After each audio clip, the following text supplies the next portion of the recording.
رضی اللہ تعالیٰ عنہ حضور سے یہ دکھانا فخر موجودات تاجر مدینہ سرور قلب و سینہ کے وہ سچے سچے غلام ہیں. انہوں نے دین اسلام کی عظمتوں کے ڈنکے بجائے. سامعین محترم اگر آپ بیت المقدس شریف آزاد کرنے کے لیے تر پڑتے ہیں تو اپنے خادم کو ساتھ لیتے ہیں اور پہلی نصیحت یہ کرتے ہیں بھائی سواری ایک ہے, تو بھی ہے اور میں بھی ہوں, آدھا سفر ایک منزل تو طے کرے گا, میں پیدل چلوں گا, دوسری منزل میں سوار ہوں گا, تو پیدل چلے گا. جناب والا جس وقت فلسطین کے علاقے میں پہنچے جہاں پورے یہود و نصارا منتظر تھے کہ امیر المومنین آ رہے ہیں, خلیفۃ المسلمین آ رہے ہیں, عمر آ رہے ہیں, دیکھتے ہیں کہ جاہو جہاز سے آتے ہیں, بڑے پرانے کپڑے ہیں, پیغام لگے ہوئے ہیں, اور دیکھ کے عقل تنگ رہ جاتی ہے کہ 22 لاکھ مربع میل کا حکمران وہ پیدل چلتا آ رہا ہے, خادم غلام اونٹ پہ سوار ہے. غلام نے اس کی حضور اب خیر دیکھیں گے, کیا کہیں گے کہ امیر المومنین پیدل ہے اور غلام اوپر بیٹھا ہے. فرمایا وہ جو مرضی کہیں, میرا مالک اگر مجھ سے پوچھے عمر باری تیری تو نہیں تھی, باری تو غلام کی تھی. آپ کے حکمرانوں کو سڑک پہ لے چاہیے جناب والا کہ ہماری تاریخ کیا ہے, ہم کیا ہیں, ہم کون ہیں, اپنے آپ کو پہچانو کہ ہمیں اللہ پاک نے کھانے کے کائنات نے یہ جو سرپرست لی ہے ہم نے لی اسی لیے تھی تاکہ اس میں نظام اسلام ہو اور خلفائے راشدین کا نظام جاری ہو. جب عمر رضی اللہ تعالیٰ کو اس جاہو جلال سے آپ جناب والا بیت المقدس کی آبادی میں داخل ہوئے تو یہود و نصارا نے کہا مسلمانوں ٹھہرو, ہم اپنی کتابیں لاتے ہیں تو کتابوں میں یہی لکھا ہوا تھا بیت المقدس کو آزاد کرے گا جو محمد عربی کا خلیفہ ثانی ہوگا, اور جب وہ یہاں آئے گا اس کا غلام اونٹ پہ سوار ہوگا اور امام پیدل ہوگا.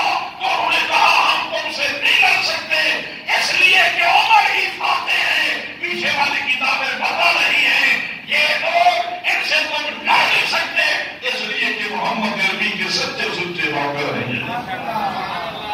اللہ پاک نے پروردگار عالم نے ہم اس تاریخ کے مالک ہیں. سامعین محترم ہم نے اپنے اسلاف کی تاریخ کو بھلا دیا, ہم نااہل ہو گئے, ہم جناب والا اپنے بزرگوں کی روایات کو کھو بیٹھے, آج بہتر کی ٹھوکریں کھا رہے ہیں. رسول اللہ صلی اللہ علیہ وسلم کی ذات برکات کی غلامی ان لوگوں نے اپنائی تھی اور عدل کا نظام قائم کیا تھا. کہ سامعین محترم حضرت عمر رضی اللہ تعالیٰ عنہ آپ خطبہ دے رہے ہیں, ایک شخص اٹھا, اس نے کہا عمر جہاں یہ چادریں پھٹی تھیں تو ایک چادر سب مجاہدین کو ملی تھی, تو ایک چادر آپ کے حصے میں بھی ہے تھی, میرا تو کرتا نہیں بنا, آپ کا کرتا کیسے بن گیا؟ سبحان اللہ. آج ہمارے ادارے جناب والا, ہماری سیاست, ہمارے امیر غریب, ہمارے حکمران, ہمارے سب اور کریں کہ ہم کس تاریخ کے مالک کریں, ہم کیا ہیں اور ہم آج کس راہ پہ چل رہے ہیں. کیا ایسی راستے پہ چل کے خطرہ نہیں ہے کہ تاریخ میں ہمارا نام ہی مٹ جائے؟ اور اپنے تاریخ کے وارث بنو. جن بزرگوں نے ہمیں یہ سبق دیا ہے, یہ درس دیا ہے, اللہ کی عزت کی قسم عمر نے خطبہ روک دیا, روک کے ادھر ادھر دیکھا, پوچھا ہے عبداللہ میرا بیٹا عبداللہ کہاں ہے؟ حضرت عبداللہ کھڑے ہوئے, کہا بیٹا جواب دو. تو حضرت عبداللہ ابن عمر اٹھے, نے کہا جوان تم ٹھیک کہتے ہو, جہاں چادر تمہیں ملی تھی وہاں میرے ابا جی کو بھی ملی تھی, مجھے بھی ملی تھی, میں نے اپنی چادر اپنے ابا جی کے سپرد کی ہے, وہ چادریں ملا کے کرتا بنا ہے. سبحان اللہ. یہ ہماری تعلیم ہے. پھر دیکھو اگر ادب اتنا تھا تو پھر دیکھو ایک خاتون آتی ہے, آگے کہتی ہے عمر میں یہودی کی باندھی ہوں, لوٹی ہوں, میں بشکیزہ دیکھتے جا رہی تھی, یہ بھی لگی, میں ٹھوکر لگی, زمین پہ گر گئی, تیل سارا جتنا بھی تھا وہ سارے کا سارا بہ گیا, زمین بھی گئی, اب میرا مالک بڑا سخت ہے، وہ درے مارے گا، کوڑے مارے گا، جناب والا مجھے بچاؤ، اور میں بیمار ہوں، پھر میں کنیزا ہوں، مہربانی کرو مجھے بیت المال سے اتنا تیل عطا کر دو تاکہ میری جان بچ جائے۔ حضرت عمر نے تاریخی جملہ ارشاد فرمایا بیت المال کا تیل غیر مسلموں کے لیے نہیں ہے، ہمارا تیل غیر مسلموں کے لیے نہیں ہے، یہ مسلمانوں کے لیے ہے۔ میں نے جو کہنا تھا کہہ دیا، آپ خود سمجھدار ہیں، سمجھے یہ ہمارا تیل غیر مسلموں کے لیے نہیں ہے۔ اس نے کہا جناب میری جان کیسے بچے گی؟ فرمایا چلو میں چلتا ہوں۔ آپ اس زمین پہ آئے جہاں تیل زمین پیٹ بھی تھی، فرمایا مشکیزہ رکھ دو یہاں، مشکیزہ رکھ دیا۔ آپ نے فرمایا اے زمین کیا عمر نے تجھ پہ عدل نہیں کیا؟ اور تو نہیں جانتی کہ عمر کا عدل مشہور ہے، عمر ہمیشہ فیصلے کوڑے سے کرتا ہے، تو اس کا تیل واپس کر دے۔ اللہ کی عزت کی قسم بڑے بڑے جیکت لوگوں نے لکھا کہ جناب یہ تیل کے چشمے اگلے، اس نے اپنا مشکیزہ کرا اور مشکیزہ کر کے چلی گئی۔ کیوں؟ ان کے جو ہم غلام تھے، خالق کے پیشوا رہے، ان سے گرے جہاں گرا۔ ای کمی وقار میں محمد کی غلامی ایسی ہے کہ ساری کائنات کو تیرے سامنے جھکا دیتی ہے۔ میرے آقا حضور سید کائنات فخر موجودات تاجدار مدینہ کے شہر میں زلزلہ آیا، حضرت عمر نے زمین پہ کوڑا مارا اور کہا تجھے نہیں خبر یہ محمد کا شہر ہے؟ تجھے نہیں خبر یہاں عمر عدل کرتا ہے؟ تجھے نہیں خبر کہ میرا نبی آرام کر رہا ہے؟ محدثین کو لکھنا پڑا کہ قیامت تک پھر زلزلہ نہیں آ سکتا۔ حاضرین محترم، میرے آقا حضور سید کائنات فخر موجودات کی غلامی ہے کہ کائنات پہ انہوں نے حکمرانی کی، اور کس لیے کی؟ اس لیے کہ انہوں نے رسول اللہ کی غلامی کی۔ اللہ پاک نے ساری کائنات کو ان کے سامنے جھکا دیا۔ حضرت عمر کی بارگاہ میں خط آتا ہے حضرت عمر کا کہ جناب دریا نیل جو ہے وہ خشک ہو گیا، یہاں عورت پیش کرنی پڑتی ہے خوبصورت نوجوان، اور وہ سونے چاندی سے نظری پڑتی ہے، پھر پانی کا انتظار ہوتا ہے۔ اب اسلام ہو جاتے ہو ماں قبلہ، اسلام تو پوری رسومات کو ختم کرتا ہے، اب ہمارے لیے کیا حکم ہے؟ حضرت عمر نے فرمایا کاغذ قلم لے کے آؤ۔ عمر خط لکھتے ہیں اور لکھتے ہیں من عمر ابن خطاب الی النیل، نیل کی طرف عمر ابن خطاب کا خط۔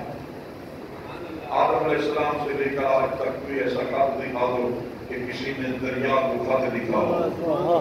یہ محمد عربی کا غلام ہے، یہ رسول اللہ کا نوکر ہے، یہ اللہ کے پیارے حبیب صلی اللہ علیہ وسلم کی مراد ہے، مصطفیٰ علیہ رحمت کا مانگا ہوا ہے۔ خط لکھتے ہیں اور کیا لکھتے ہیں؟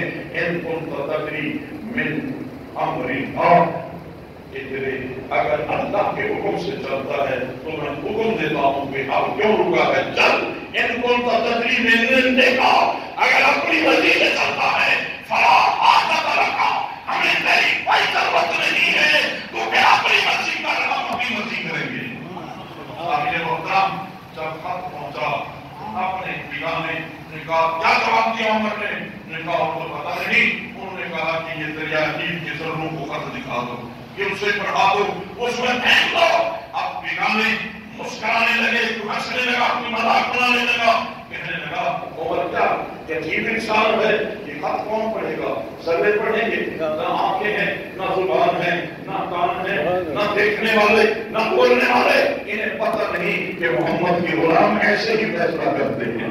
جو پڑھے نہیں ہوتے انہیں پڑھا دیتے ہیں، اندھوں کو بھی دکھا دیتے ہیں، پیروں کے نکال کھول دیتے ہیں، گونگو سے بھی بلا لیتے ہیں، جناب والا جو جاہل ہوتے ہیں اسے بھی متحرک کر دیتے ہیں۔ حضرت عمر کا خط اس وقت پہنچا، دنیا نے دیکھا کہ پانی کے چشمے عمل کرے، جب سے چلا ہے آج تک پھر بند نہیں ہوا۔ اللہ کرے کہ خدا بند سلسلہ ہمیں بھی ایسے حکمران عطا کرے، ہماری سلطنت بھی ایسے ہو جائے۔ اسی نام سے ہم نے حاصل کی تھی اور خدا بند ہم کو اپنا سبق بلا بیٹھے، اپنے بزرگوں سے بے وفائی کر بیٹھے، خدا سے بے وفائی کر بیٹھے، اس وجہ سے آج ہم جناب تڑپ رہے ہیں، کبھی کہتے ہیں مہنگائی ہے، کبھی کہتے ہیں ناانصافی ہے، کبھی کہتے ہیں جناب والا جینا حرام ہو گیا ہے. کیوں؟ اس لیے کہ جب کون سے ہٹو گے تو بے حشر یہی ہوگا. اللہ پاک پاکستان اور عالم اسلام کو سچی سنتی بے پاک نر کونین کے والی طاقت مکینہ سے لے کر وسیلہ کی غلام قیادت عطا فرمائے، تاکہ ہمارا ملک جس مقصد کے لیے ہمارے بزرگوں نے حاصل کیا خدا کرے اس ملک اس ڈگر پہ چلے اور بہانے ہیں اور یہ نسل دیکھے کہ اسلام کسے کہتے ہیں.